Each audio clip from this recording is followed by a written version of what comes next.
Hello student, welcome to the new video in your favorite channel NY Study।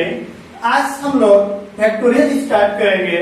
यह topic 11 and 12 दोनों class के लिए काफी important है, क्योंकि यह टॉपिक 11 एंड 12 दोनों ही क्लास में बहुत ज्यादा प्रयोग किया जाता है। 11th क्लास का बेसिकली यह टॉपिक आपके यूनिट 5 में प्रयोग किया जाता है। विदाउट फैक्टोरियल आप परमुटेशन एंड कॉम्बिनेशन का न्यूमेरिकल नहीं सोल्व कर सकते हैं। तो चलिए अब हम लोग देखते हैं कि फैक्टोरियल क्या होता है, इसका न्यूमेरिकल में कैसे प्रयोग किया जाता है, फैक्टोरियल का वैल्यू कैसे फाइंड आउट किया जाता है। चलिए अब हम लोग स्टार्ट करते हैं, देखते हैं। हम लोगों का आज टॉपिक है फैक्टोरियल। देखते हैं फैक्टोरियल होता क्या है, बेसिकली इसको कैसे डिनोट करते हैं।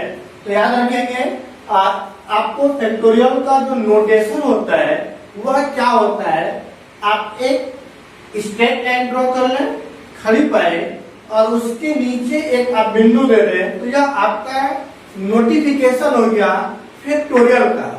फैक्टोरियल को डिनोट करने का एक तरीका हो गया, या फिर इसको मैं और भी बोल सकते हैं, कैपिटल एल बनाइए और उसके अंदर एल लेके, तो यह भी आपका हो गया फैक्टोरियल। जहां पर एन क्या होता है, कोई भी आपका होल नंबर होगा। क्लियर हुआ? होल नंबर क्या होता है? पूर्ण संख्या जिसका वैल्यू 0 से स्टार्ट होगा इनफाइनाइट तक होगा। क्लियर हुआ? मतलब क्या हुआ, किसी भी नंबर का फैक्टोरियल निकालना हो, जैसे लेट सपोज मैं बोलूं कि 5 का फैक्टोरियल निकालें, तो 5 का फैक्टोरियल मतलब उसके आगे लगा दें फैक्टोरियल का नोटिफिकेशन, या फिर मैं बोल सकूं कि फैक्टोरियल 5 हो गया। क्लियर हुआ? तो यहाँ तक तो क्लियर हुआ कि फैक्टोरियल को जो डिनोट करते हैं, नोटेशन उसका जो होता है, या तो इस सिंबल से डिनोट करेंगे, या तो कैपिटल एल के अंदर एन डालेंगे। जो एन क्या होता है, उस नंबर की संख्या, वह नंबर को रिप्रेजेंट कर रहे हैं कि किस नंबर का फैक्टोरियल हमें निकालना है। क्लियर हो जाता? कोई डाउट इसमें किसी को? नहीं। तो चलिए अब देखते हैं कि फैक्टोरियल का वैल्यू कैसे फाइंड आउट किया जाता है। इसका एक जबरदस्त ट्रिक, एक छोटा सा फॉर्मूला है, इसको देखते हैं हम लोग क्या होता है। चलिए लेट सपोज मैं बोलूं कि आपको n का फैक्टोरियल निकालना हो। क्लियर हो?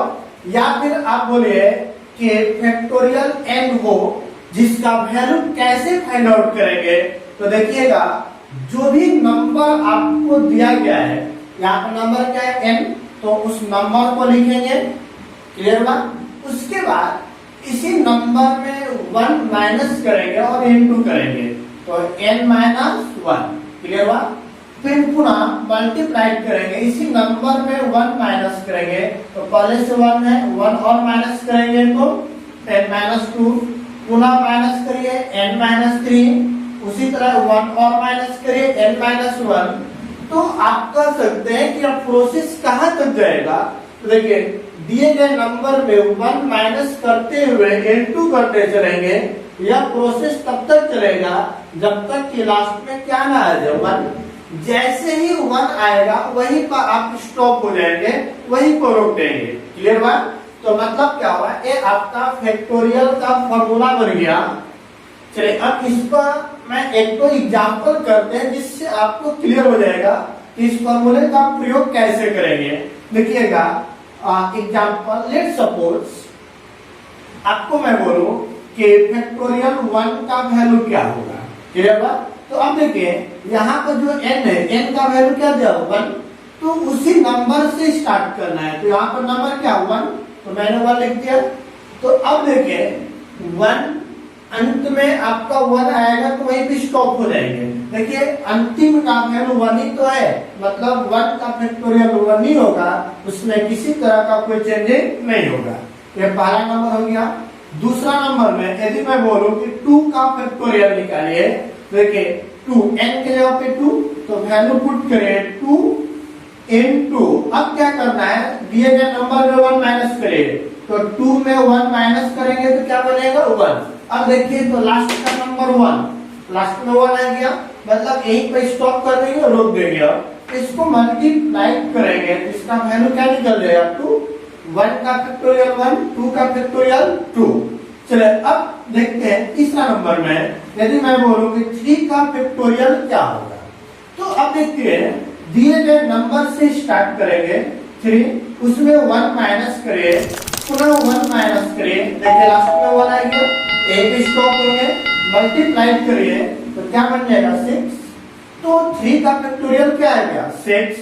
अब फोर्थ नंबर में यदि मैं बोलूं कि 4 का फैक्टोरियल फाइंड आउट करें तो क्या होगा, देखिए नंबर है आपका 4 into 1 माइनस करेंगे 3, 1 माइनस करेगा 2, 1 माइनस करेंगे 1।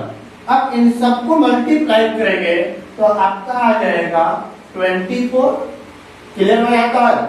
चलिए अब नंबर 5 में यदि मैं आपको बोलूं कि 5 का फैक्टोरियल फाइंड आउट करें तो क्या लिखेंगे, देखिए नंबर आपका जो हुआ 5 into और क्या लिखेंगे 1 माइनस करेंगे 1, तब तक माइनस करेंगे जब तक कि लास्ट में क्या आ जाए 1। इन सबको मल्टीप्लाई करेंगे तो क्या आ जाएगा 120। आप एक चीज और ध्यान से देख सकते हैं, यदि मैं इसको बोलूं कि 5 into, इस नंबर को ध्यान से आप देखें, देखिए 4 3 2 1, यह वैल्यू किसका दिया हुआ है फैक्टोरियल 4 का, तो यहाँ पर आप फैक्टोरियल 4 लिख दीजिए जिसका वैल्यू होता है 24 into 5 करिएगा तो क्या आ जाएगा 120 आएगा। आप इस प्रोसेस को अपनाए या इस प्रोसेस को अप्लाई, दोनों का वैल्यू एक ही होता है सेम।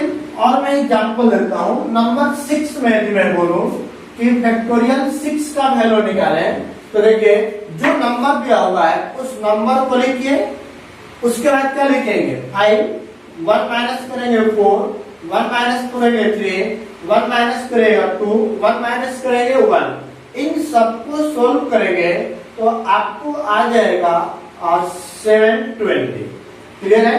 अब यहाँ पर आप चाहें तो 6 into, देखिए आप उसका 5 4 3 2 1 लिखेंगे तो यह जो नंबर है या किसका फैक्टोरियल दिया 5 4 3 2 1 बोले फैक्टोरियल 5 का, तो यहाँ पर आप लिख सकते हैं फैक्टोरियल 5। अब इसको सोल्व करिएगा 6 into 5 का फैक्टोरियल क्या होता है 120 इज इक्वल टू कितना आएगा 720। या तो यह रूल अप्लाई या यह रूल अप्लाई, दोनों ही कंडीशन में आपका वैल्यू सेम आएगा, उसमें किसी भी तरह का कोई परिवर्तन नहीं होगा, कोई डाउट इसमें नहीं। तो इसी तरह आपको मैं एग्जांपल्स दे रहा हूँ, जो आप वैल्यू निकालिएगा 7 का फैक्टोरियल जिसको मैं बोल सकता हूँ 7 का फैक्टोरियल भी, और मैं दे दूं 8 का फैक्टोरियल, फिर उसके बाद 9 का फैक्टोरियल,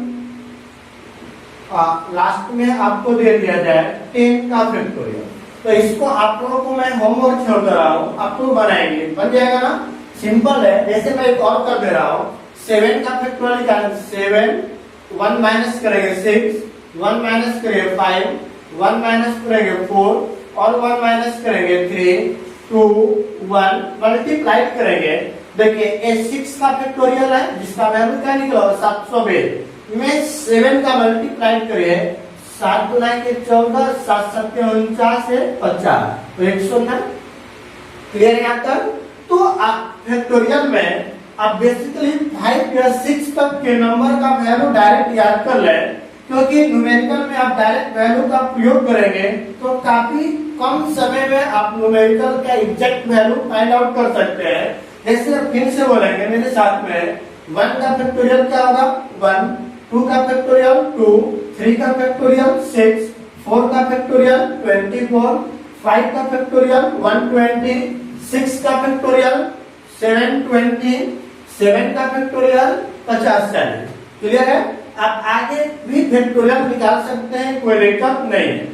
अब इसी प्रकार यदि मैं आपको बोलूं कि 100 का फैक्टोरियल निकालिए तो बताइए 100 का फैक्टोरियल निकालेंगे तो क्या लिखेंगे 100 into 1 माइनस करेंगे 99, 98 डॉट डॉट डॉट कहाँ तक जाएगा 1 तक। तो यह नंबर आप मल्टीप्लाई करें तो बहुत ही लार्ज नंबर होगा। तो ऐसे नंबर का फैक्टोरियल यदि निकालना होगा तो आप मल्टीप्लिकेशन का प्रयोग ना करेंगे उसके लिए एक ट्रिक मैं बता रहा हूँ कि कैसे बड़े नंबर का फैक्टोरियल आप फाइंड आउट करेंगे। यहाँ तक कोई डाउट किसी को नहीं। चलिए अब आगे देखते हैं कि बड़े नंबर का फैक्टोरियल कैसे निकालते हैं और फैक्टोरियल का प्रयोग न्यूमेरिकल में कैसे प्रयोग किया जाता है। चलिए देखते हैं, हम कल कर लेते हैं हम लोग कि इस फैक्टोरियल का प्रयोग कैसे करते हैं। उसके बाद देखेंगे बड़े नंबर का फैक्टोरियल कैसे निकालते हैं। चलिए जैसे आपको बोला जाए कि 3 का factorial divide by 4 plus x divide by 2 का फैक्टोरियल बराबर 120, देन x इक्वल टू 1। तो सबसे पहले आप बताइए जो 3 है, 3 का फैक्टोरियल होता क्या है। यदि याद है तो आप डायरेक्ट प्रयोग कर सकते हैं, याद नहीं है तो आपको लिखना पड़ेगा। तो मैंने बताया कि आप याद कर लें। अभी हम लोग लिख रहे हैं, 3 का फैक्टोरियल लिखेंगे तो 3 into 2 into 1 बटा में क्या दिया हुआ है 4 प्लस बोले x डिवाइड बाय 2 का फैक्टोरियल 2 into 1 बराबर क्या हो जाएगा 120। चलिए अब देखिए यहाँ पे तो कैंसिल हो जाएगा, ऊपर क्या बच गया 3/2 plus x/2 is equal to 120। दोनों का एलसीएम निकालिए तो 2 ऊपर क्या आएगा 3 plus x is equal to 120। Cross multiply करिए तो 3 प्लस x 120 into 2। चलिए अब यहाँ पे बताइए 3 plus x is equal to 12 गुना के 24, जब प्लस में उधर जाएगा तो माइनस में, तो 240 माइनस 3 तो x is equal to minus करिएगा तो क्या निकल जाएगा 337। और यही आपका क्या हो गया आंसर। कोई डाउट इसमें किसी को नहीं। तो जस्ट लाइक आपका इक्वेशन ही दिया हुआ है, कुछ भी इक्वेशन से डिफरेंट नहीं है, बस आपको नया चीज इसमें क्या लगा हुआ है फैक्टोरियल। तो पहले फैक्टोरियल को सोल्व कर लेंगे, उसके बाद समीकरण की तरह इसको सोल्व कर लेंगे, आपका आंसर हो जाएगा। चलिए एक और एग्जांपल लेते हैं। जैसे आपको दिया गया लेट्स सपोज 2 का फैक्टोरियल बाय x प्लस 3 का फैक्टोरियल बाय 2x प्लस और आपको दिया गया है 4 का factorial by 3x is equal to 100। तो then x is equal to 1 है ना। चलिए 2 का factorial 2 into 1 divide by x, यहाँ पर क्या आएगा बोलेगा 3 का factorial 3 into 2 into 1 divide by 2x और यहाँ पे 4 का factorial 4 into 3 into 2 into 1 divide by 3x equal to 100। तो बोलिए 2 से 2 कैंसिल, 3 से 3 कैंसिल, तो क्या बच गया 2 डिवाइड बाय x प्लस यहाँ पे क्या आएगा 3 डिवाइड बाय x और 4 गुना के 8 divide by x is equal to 100। इन तीनों का एलसीएम निकालिएगा, x क्या बन जाएगा 2 plus 3 plus 10 is equal to 100। Cross multiply करिए, इन तीनों का ऐड करिए, देखिए 8 को 10 3 13, तो 13 divide by x is equal to 100। तो बोले इसको मल्टीप्लाई करेंगे तो 13 डिवाइड बाय 100 या मल्टीप्लाई में इधर आएगा तो क्या हो जाएगा डिवाइड में, तो 13 डिवाइड बाय 100 और यही आपका क्या हो गया आंसर। तो डाउट इसमें किसी को नहीं। तो चलिए आज का क्लास हम लोग यहीं तक एंड करते हैं। अगले क्लास में हम लोग देखेंगे कि बड़े नंबर का फैक्टोरियल कैसे निकालते हैं और उसको न्यूमेरिकल में कैसे प्रयोग किया जाता है। यदि एक से ज्यादा फैक्टोरियल एक ही न्यूमेरिकल में दिया गया हो तो उसको कैसे कैलकुलेट करेंगे। यहाँ तक कोई डाउट किसी को नहीं। तो कोई डाउट नहीं है तो चैनल को लाइक एंड सब्सक्राइब तो बनता है जे। चलिए सभी लोग फटाफट चैनल को लाइक एंड सब्सक्राइब करें ताकि आने वाले वीडियो का नोटिफिकेशन आप तक पहुंच सके। Thank you.